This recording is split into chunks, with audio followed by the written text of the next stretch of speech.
ஆண்டவராகிய இயேசு கிறிஸ்துவின் நாமத்தினாலே இந்த விடியலை தேடி நிகழ்ச்சிக்கு உங்களை வரவேற்பதிலே பெருமகிழ்ச்சி அடைகிறேன். வாருங்கள், விடியலை தேடுவோம் சுவிசேஷத்திலே 5 சாராம்சங்களை கொண்ட சுவிசேஷம் என்று நாம் தியானித்து கொண்டு வருகிறோம். இதிலே தேவன் மனிதனானார், மனிதனாய் அவர் எப்படி பிறந்தார் என்பதை குறித்து தியானித்தோம். அவர் மனிதனான முக்கியத்துவத்தை குறித்து தியானித்தோம். அதனால் நமக்கு ஏற்படக்கூடிய நன்மைகளும் நாம் என்ன செய்ய வேண்டும் என்று கற்றுக்கொண்டோம். இன்றைக்கு இன்னும் ஒரு காரியத்தை நாம் கற்றுக்கொள்ளப் போகிறோம். அவர் மனிதனானார், மேன் ஆஃப் அண்டர்ஸ்டாண்டிங் அப்படின்னு சொல்லலாம்.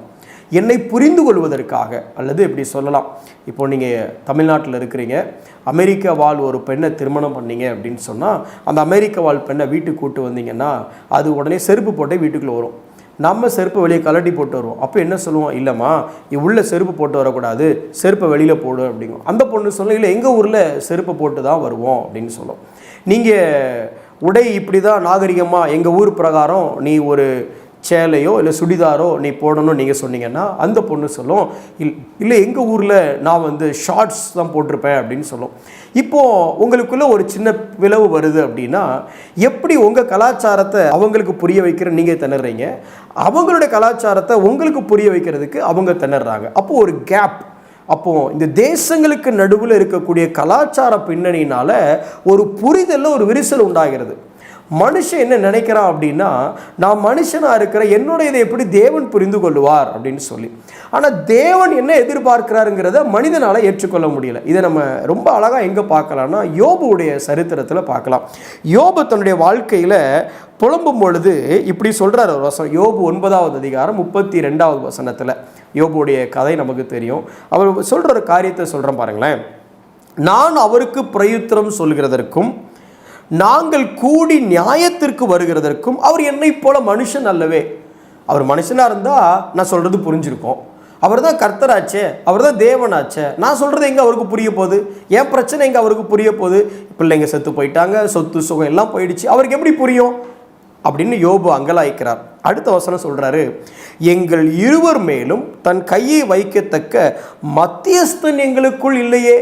ஒரு மனுஷனாக என் பிரச்சனையை புரிஞ்சுக்கிறதுக்கும் தேவனா அவர் என்ன எதிர்பார்க்கிறாருங்கிறத புரிஞ்சுக்கிறதுக்கும் எங்கள் 2 பேருக்கும் சொல்லக்கூடிய ஒரு மீடியேட்டர் இல்லையே. நடுவில் ஒருத்தர் இருந்து மனுஷன்னா இப்படித்தான், தேவன் தான் இதை எதிர்பார்க்கிறாரு. ஒரு அமெரிக்க கலாச்சாரமும் ஒரு இந்திய கலாச்சாரமும் நன்கு தெரிந்த ஒரு நபரால் தான் இந்த அமெரிக்க வாழ் பெண்மணியை திருமணம் செய்த இந்த நபருக்கும் அந்த பெண்மணிக்கு நடுவில் நின்று மத்தியஸ்தம் பண்ண முடியும். அப்போ மனுஷனா பிறந்த எனக்கு தேவன் என்ன எதிர்பார்க்கிறாருங்கிறதையும், தேவனா இருக்கிற அவருக்கு மனுஷனான என்னுடைய தேவை என்னங்கிறதையும் இந்த 2 பக்கத்தையும் பார்த்த ஒருத்தரால தான் மத்தியஸ்தம் அப்படிங்கிற காரியத்தை செய்ய முடியும். ஆம், இயேசு மனிதனாக பிறந்தது உங்களுக்கும் எனக்கும் நடுவில் ஒரு மத்தியஸ்தராக இருப்பதற்காகவே அவர் பிறந்தார். 1 தீமோத்தி 2வது அதிகாரம் 5வது வசனம் இப்படி சொல்கிறது, தேவன் ஒருவரே, தேவனுக்கும் மனுஷருக்கும் மத்தியஸ்தரும் ஒருவரே, எல்லாரையும் மீட்கும் பொருளாக தம்மை ஒப்பு கொடுத்த மனுஷனாகிய கிறிஸ்து இயேசு அவரே இதற்குரிய சாட்சி ஏற்ற காலங்களில் விளங்கி வருகிறது. ஒருவேளை நீங்கள் நினச்சிட்டு இருக்கலாம், என் பிரச்சனை எங்கெங்க அவருக்கு புரியும். இல்லைங்க, அவருக்கு நல்லா புரியும். ஏன் தெரியுமா, அவர் தேவன் மாத்திரமல்ல, அவர் மனிதனாகவும் இறங்கி வந்தார். அவர் 100% தெய்வனாகவும் 100% மனிதனாகவும் நம்மத்திலே வாழ்ந்தார். உங்கள் கண்ணீர் அவருக்கு நிச்சயம் புரியும், உங்களுடைய கஷ்டம் நிச்சயம் அவருக்கு புரியும். ஏன் நீங்கள் சொல்ல வரக்கூடிய உங்களுடைய உள்ள குமரல் அவங்களுக்கு புரியும். வேதம் சொல்லுகிறது, இஸ்ரவேலரின் பெருமூச்சை கேட்டு கர்த்தர் மோசேயை ஆயத்தம் பண்ணுறாரு.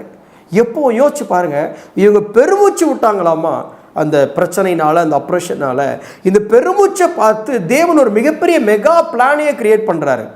பெருமூச்சை கூட அவரால் புரிஞ்சிக்க முடியும்னா, இன்றைக்கி நீங்களும் நானும் கோத்ரூ பண்ணுற எல்லா சேலஞ்சஸையும் அவரால் புரிந்துக்க முடியும். எபிரேயரில் வாசிக்கும் பொழுது 4வது அதிகாரம் 15வது வசனம் இப்படி சொல்லுது, நம்முடைய பலவீனங்களை குறித்து பரிதபிக்க கூடாத பிரதான ஆசாரியர் நமக்கு இராமல் எல்லா விதத்திலும் நம்மை போல் சோதிக்கப்பட்டும் பாவம் இல்லாதவராய் இருக்கிற பிரதான ஆசாரியரே நமக்கு இருக்கிறார். ஒருவேளை நீங்கள் இப்படி யோசிக்கலாம், இந்த தப்பு பண்ணிட்டேன், நான் ஆண்டவருடைய பிள்ளை தான், ஆனால் இப்படி வழி விலகிட்டேனே, இந்த குற்றத்தை செய்துட்டேனே, என்னை ஆண்டவர் ஏற்றுக்கொள்வாரா, இந்த பலவீனத்தை குறித்து நான் எப்படி விலக்கி சொல்லுவேன்? இல்லை, அந்த பலவீனம் அவருக்கு நல்லா புரியும். ஏன்னா வசனம் சொல்லுது, நம்முடைய பலவீனங்களை குறித்து பரிதபிக்க கூடாத பிரதான ஆசாரியர் இல்லை, பரிதபிக்கக்கூடிய ஒரு பிரதான ஆசாரியர் இருக்கிறார். ஒரு வேளை இன்னைக்கு தேவனை விட்டு பின்விலகி போயிட்டீங்களா? இல்லை ஆண்டவரை விட்டு இந்த தப்பு பண்ணிட்டேன் அதனால் நான் சர்ச்சுக்கு போகலை? இல்லை. பாவம் செய்தவுடன் ஓட வேண்டிய முதல் இடம் தேவனுடைய சமூகம் மாத்திரமே. கிறிஸ்துவை விட்டால் இந்த பாவத்திலேருந்து காப்பாற்றுறதுக்கு உங்களுக்கு யாருங்க இருக்கா? உங்களுடைய பலவீனம் அவருக்கு புரியும். யூதாஸுக்கும் பேதுருவுக்கும் இருக்க வித்தியாசம் அதுதான். யூதாஸ் ஒரு முறை தேவனை காட்டி கொடுத்தான், பேதுரு 3 முறை இயேசுவை மறுதலித்தார். ஆனால் அந்த யூதாஸ் என்ன பண்ணார்? தேவாலயத்துக்கு வந்தார். ஆனால் வந்தவர் காசை தேவாலயத்தில் வீசி எறிஞ்சிட்டு எந்த தேவாலயத்தில் தங்கி இருக்கணுமோ அந்த தேவாலயத்தை விட்டு அவர் வெளியில் போனார். அவருடைய முடிவு என்னன்னு உங்களுக்கு தெரியும். ஆனால் பேதுரு யோவான் 21வது அதிகாரத்தில் நம்ம பார்க்குறோம்ல, தேவனோடு கூட ஒரு சந்திப்பு. 3 முறை மறுதலித்தவர் தான். என்னை நேசிக்கிறாயா, என் மீது அன்பாக இருக்கிறாயான்னு கேட்ட உடனே, என்னால் அகாப்பே மாதிரி அன்பாக இருக்க முடியாது, நான் விழுந்து விழுந்து போகிறவன் தான், உமக்கே தெரியும் 3 முறை மறுதலிச்சிட்டேன், ஆனாலும் நான் உண்மை நேசிக்கிறேன், உண்மை ஃபிலியோ பண்ணுறேன், உண்மை நேசிக்கிறேன் அப்படின்னு சொன்னான். இன்றைக்கும் தேவன் உங்களிடத்திலிருந்து என்னிடத்தில் எதிர்பார்க்கிறது என்ன தெரியுமா? எனக்கு பாவம் செய்த உடனே, தவறு செய்த உடனே என்னை விட்டு நீ ஓடி போகணும்ல, தைரியமாய் கிருபாசன தண்டைக்கு நீ வா. எபிரேயர் 4வது அதிகாரம் 16வது வசனம் எப்படி சொல்கிறது? ஆதலால் நாம் இரக்கத்தை பெறவும் ஏற்ற சமயத்தில் சகாயம் செய்யும் கிருபையை அடையவும் தைரியமாய் கிருபாசன தண்டையிலே சேரக்கடவும். இன்னைக்கு உங்களுக்கும் எனக்கும் சொல்லக்கூடிய ஒரு செய்தி, மனிதனாக அவர் பிறந்ததினாலே நம்முடைய பலவீனத்தை அவர் அறிந்திருக்கிறார். ஒருவேளை தவறிட்டீங்களா, ஒருவேளை பாதை விலகிட்டீங்களா, இப்போவும் அவர் உங்களுக்கு 2 கரம் நீட்டி உங்களை தேடி அழைக்கிறார். இப்போவும் நீங்கள் தைரியமாக கிருபாசன தண்டத்துக்கு வரலாம்.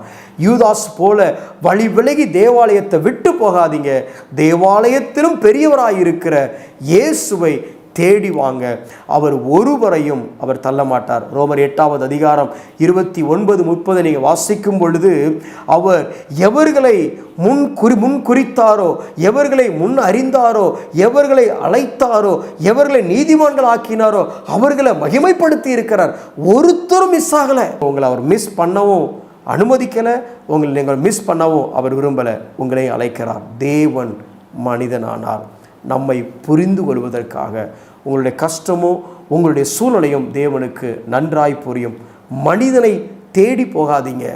யூதாஸ் மனிதனை தேடி போனான், ஆனால் பேதுரு தன்னை தேடி வந்த இயேசுவை, அவருடைய வேலையை செய்ய தயாராகிட்டான். உங்களையும் தேவன் அவருடைய பணி செய்ய அவர் தேடி வந்திருக்கிறார். ஒப்பு கொடுப்போம், நாம் செபித்து முடிப்போம். அன்புள்ள ஆண்டவரே, உம்மை நன்றியோடு ஸ்தோத்தரிக்கிறோம். இதை கேட்டுக்கொண்டிருக்கிற ஒவ்வொருத்தருக்காக நாங்கள் செபிக்கிறோம். ஒருவேளை எங்களுடைய குற்றங்கள் குறைவுகளினால உம்மை விட்டு ஆண்டவரே பிரிந்து போகக்கூடிய நிலைமையில் யார் இருந்தாலும் ஆண்டவரே, நீர் ஒருவரையும் தள்ளாத நேசர் என்பதை உணர்ந்தவர்களாக, அதை அறிந்தவர்களாக உம்மை நோக்கி நாங்கள் பார்க்கிறோம். ஆண்டவரே, ஒவ்வொரு சகோதர சகோதரியை நீர் தொடும்படியாக நாங்கள் செபிக்கிறோம். அவருடைய இருதயத்திலே கிரியை செய்யும் பிரகாசமுள்ள மனக்கண்களை தாரும். உம்முடைய அன்பை உணர்ந்து கொள்ள உதவி செய்யும். இயேசுவின் நாமத்தில் செபிக்கிறோம் நல்ல பிதாவே.